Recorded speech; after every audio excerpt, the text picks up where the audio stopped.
kulan wacan wanaagsan qaarta wadana la xirta halkan bartiiti kulan marba nagala socotana xaq soo qaadan doona xaaladii ugu dambeeyay dalka Ethiopia oromadii oo bilowday inay markaasi boobto dhulka dowladda deegaanka Soomaalida ayagoo afduubtay geel fara badan iyo dad shacab ah arinta soo falqayn doona dagaalka ugu cuslaa oo markaas ka socda gobolka Shawa xaaladu aad u cakiran iyo ciidamadii oromada halkaas lagu leeyahay soo qaadan doona siyaas afwarka iyo ninka lagu magacaabo Abiy Ahmed oo isqaad gaadayo kadib markay lagu wafdi oo kala duwan u dirsadeen gudaha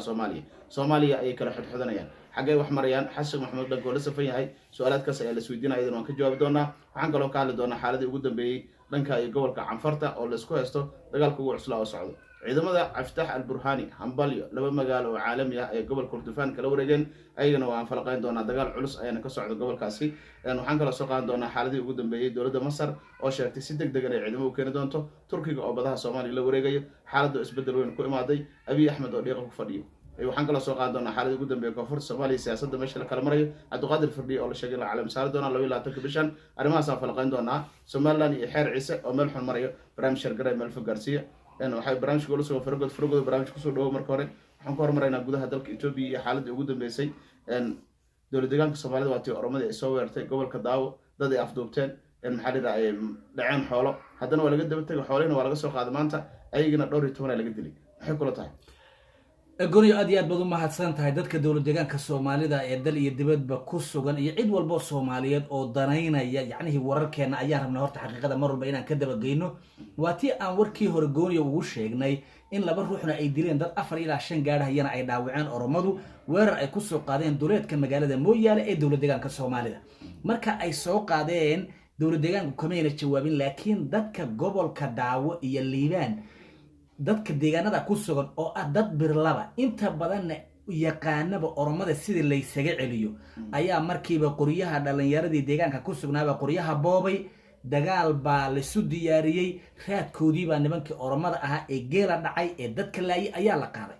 waxay sii socdaan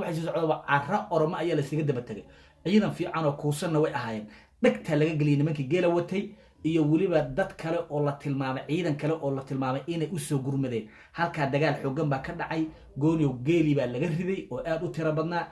ciidankii qaarkii baa geeli dib u soo celiyay kuwa kalena waxay raacda reeb ka dhigeen oromadii tirada badnayd ee dagaalka ku soo qaaday maxaan ku dhahay dowladda deegaanka Soomaalida waxa ugu yaraan laga dilay sidana loo xaqiijiyay ilaa 9 baa laga dilay oromadii maleeshiyaadkeedii tobaneeyo kalena waa laga dhaawacay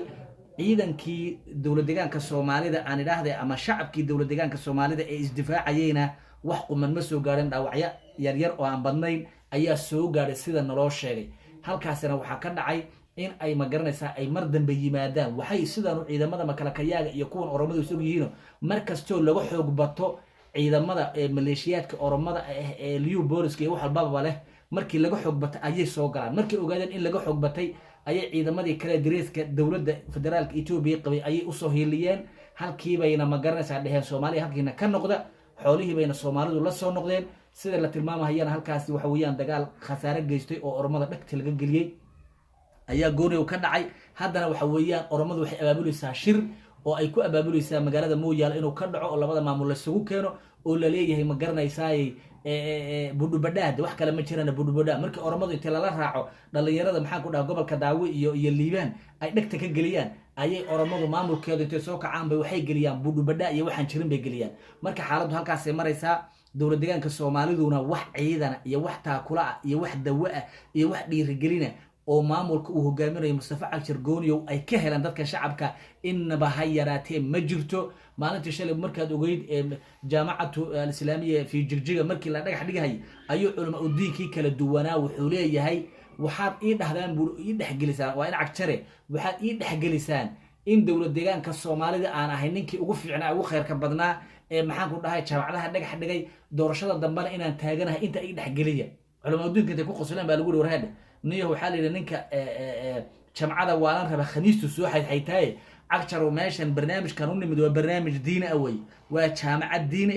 adiga doorashadaada iyo qorshahaada anagu meesha uma imaanine niyo raali noqon lagu yiri haddii wax kale aad rabto oo la rabto de board soo dhajisto waxa maxaan ku dhahay microphone inta qaato adaaba TV-ga dawladda haysto in kastoo laga kala carray maxaan ku dhahay musharax baan hayda dambe marka waxa weeyaan dowladda deegaanka Soomaalida dadka gobolka Daawo iyo gobolka liibaan way ku dulman yihiin wax taakula ah iyo wax maxaan ku dhahay ciidana iyo wax dawo ah iyo wax xataa warwaad mahadsantihiin iska celiya xataa wax dhaha meesha ma jiro. Soomaalidu way gacan gashay, laakiin baaqa waxaan u diray halka way naga dhagaystaane dadka degan Guradhaa Moole iyo deegaanada degan ee xuduudka leh Oromada, dadka degan gobolka City, dadka degan gobolka Daawo iyo Liibaan, waxaan leenahay war shacabka Soomaaliyeed ee gobolada kale dawlad deegaanka Soomaalida degan qalbiga idinka taageersan yihiin wayna idinla jiraan sida aad isaga difaacaysaan gardarrada Oromada. Laakiin maanta ma jirto dawlad deegaan Soomaaliyeed oo idin difaaci oo xataa idin dhihi kara war waad mahadsantihiin difaaci iyo wixii anagu aan gabnay iyo mas'uuliyaddii anaga aan ka soo bixi weynay baad idinkoo shacaba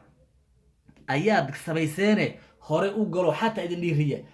dhiirigeliya ma helaysaan. laakiin annaga idin dhiirigelinayna hadday tahay gobolka City, hadday tahay maxaan ku dhahay gobolka Daawo iyo Liibaan, Guradhaa Moole iyo deegaanada hadday tahay shacabka Soomaaliyeed annaga dhiirigelinayna oo leh maxaan ku dhahay Oromada iska celiya. sidoo kale dadka kale gobolada ka soo jeeda iyo dadka dawlad deegaanka Soomaalida ka soo jeeda waxaan leenahay war dadka shacabka Oromada iska difaacaya deegaanada ku sugan hala taakuleeyo oo lacagta ha lagu taakuleeyo oo dawada ha lagu taakuleeyo oo dhiiranaanta iyo ma garanaysaa caqliga iyo talada ha lagu taakuleeyo oo wax walba way waa dad shacab Soomaaliyeed guryahooda lagu soo weeraray way Liibaan cidna iyadoo duulimaad kuma Oromada iyada duulimaad agooniyo maxaan ku Guradhaa Moole iyo deegaanada ayaga duulimaad ah maxaan ku dhahay City iyada duulimaad lagu yaho shacabkoodii iyo gabdhahoodii waxoodii bay rabtaa Oromadu inay dhibaato ka geysato. marka dadka shacabka annaga u hadlayna waxaanu leenahay dad jira oo jira oo jooga oo hore u socda. Mustafa Cagjar iyo maamulkiisa daciifka ana ee Oromadu ma garanaysaa qorshaha dhul balaarsiga doonaya raalle kaga ahna haba waxba ha weydiinina hawshiina wata. dadkaasu waa qubuurun qabla qubuurin, intaan qabriga la gelinin ayayba meyti socda yihiin. Mustafa waa meyti socda, ka kale ku xigay maxaan ku dhahay Ibrahim Cusmaan baa meyti socda, Xuseen Qaasim baa meyti socda. wax allaale waxay kala og yihiin ma jirto. labada kelime ay ka barteen ee beenta ah ee miskiina waan fadhinaa taaka dhul ah oo aan bixinaynana ma jirto waa been. diradhabay ka hadli lahaayeen intay shir jaareed qabtaan ayay ka hadli lahaayeen sida Oromada ay ugu hadlayeen geesinimada ay Oromada u leeyihiin ayay iyaguna uga hadli lahaayeen. laakiin xukunkooda daciifka ay hadda laga qaadi doono ayay dhowranayaan. marka arrintaas ayaa ka jirta dawlad deegaanka Soomaalida gooni. فرقدوا ما سنتهاي دنكا iyo hadaan tagna dalka Suudaan waxa Kordofaan waxa ka dhacay dagaalka ugu cusub laba magaalo muhiim ah istiraatiiji ah jid waaweyn ay soo galanay gacanta ku dhigaan. marka maxay kula tahay firqadow Cabditax Alburaan oo dagaal ku dhawaaqay isbuuci hore dagaalkii way ka jawaabeen ciidamada waxa la arkay iyagoo damaashaaday oo aad u faraxsan in magaalooyin ku dakeynaya. marka say noqon kartaa xaaladda dacmo sariic والله دعم السريع ونمكاس واجبين إلهي هجبيو إمارات كعربت إيو وحلا لوحي حلفدي سلاها واجبين نية شب يا قلبي شبي ميل والبلد هاجيهين وحال أركها يقولها أي قارين إذا ماذا محنكو ده هاي أود يكون مقوريا ميليتري دلك السودان وهو قامنا يا عبد الفتاح البرهان وهو قامنا يو أي حوكو قالي وحال أركها يبو قالوا نمكاس يصير أي لابت أقول دقين baabuurta cabdibilayash ay wataan ayaa waxa la arkaya dhalinyaradii meeshaasi dagaalka kula jiray ku dhintay ayaa dhiigoodii wuxuu buuxiyay maxaan ku dhahay bee ku soo ogol yahay baabuurka dhaxdiisa. markaas waxa la arkay iyagoo majarafado kaga soo guraya oo banaanka ku shubahaya ayaa la arkayay. in way soo doonto ha noqoto Suudaan way guuleysatay ciidan aad u fara badan baana halkaas hadii bee ku soo ogol isugu tagay deegaanada dhimana waa laga xoreyn doonaa. shacabka dalka Suudaan guud ahaanba waxay garab taagan yihiin militariga dalka Suudaan bay garab taagan yihiin. nimankan murtazaqada ee imaaraadka iyo maxaan ku dhahay inta heer xumaysa iyo dalalka shisheey ay garab taagan yihiin waxa weeyaan waa laga guuleystay. waxa weeyaan waxay sheegeen ilaa 3 magaalo oo muhiim ah oo guud ahaanba gobolka Darfur